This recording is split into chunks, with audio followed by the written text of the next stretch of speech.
Surprise! So, hi guys, it's me, Shari again. So, thank you for clicking my video. So, hi guys, I'm back after how many years? So, guys, this video is for you. So, I make this video because I want na mag-stay pa yung memories sa aking YouTube channel. So, this vlog, guys, oh my God, after 5 years, after I think 7 years na hindi ako nag-shave ng aking armpit. So, for this time, I want to shave my armpit. So, stay with me. So, let's go right now, guys. Wala nang paptumpik-tumpik pa. I want to shave my armpit right now. Look at me. Oh my God. I feel so scared or something. I feel so sad, but you know, the number one reason talaga why I shave my armpit because of the high temperature here in the Philippines. You know, sometimes, diba, oh my God, sobrang init talaga pag andito kayo. I feel so sweaty every day and smell so smelly. Not like super smelly, but you know, it's look like maasim, diba? You know, kasi nafe-feel ko naman yun sa aking sarili. Nakakalagay ko lang ng deodorant tapos pinagpapawisan pa ako. So, no, at I know naman talaga, guys. Pero right now lang talaga kasi sobrang init ngayong summer.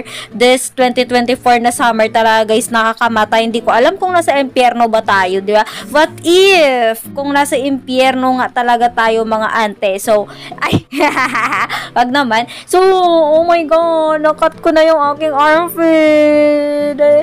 Oh, I feel so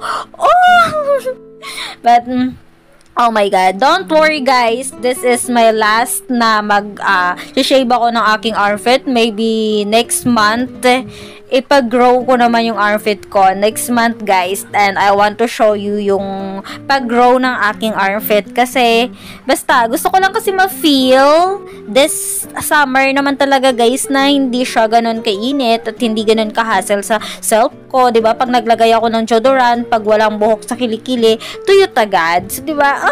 Tapos isa ko na naman, guys, na armpit.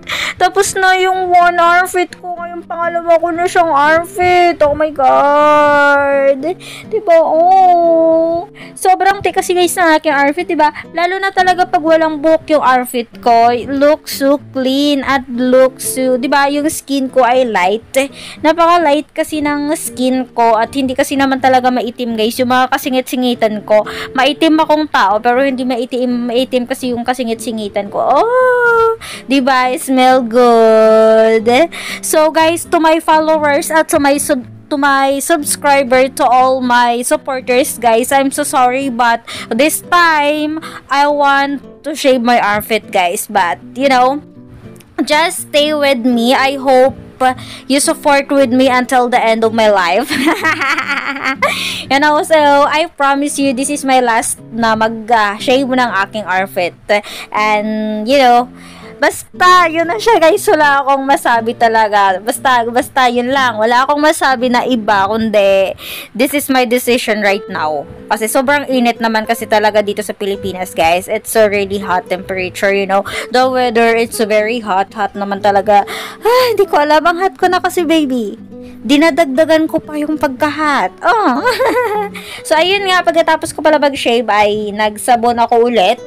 So, iniiwasan ko yung magkudkod ng mga daliri ko kasi mahaba nga yung aking kuko. Kasi pag nagsabon ako sa aking armpit, napaka-sensitive kasi, guys, ng ating armpit, yung skin sa armpit natin. Kaya pag nagsabon kayo, don't scratch your nails sa mga fingers nail nyo. Kailangan i-rub nyo lang ng gently kasi napaka-sensitive niya. Kasi mangingitim yan, babakat yung kagat dyan, diba? Kita nyo yan, guys.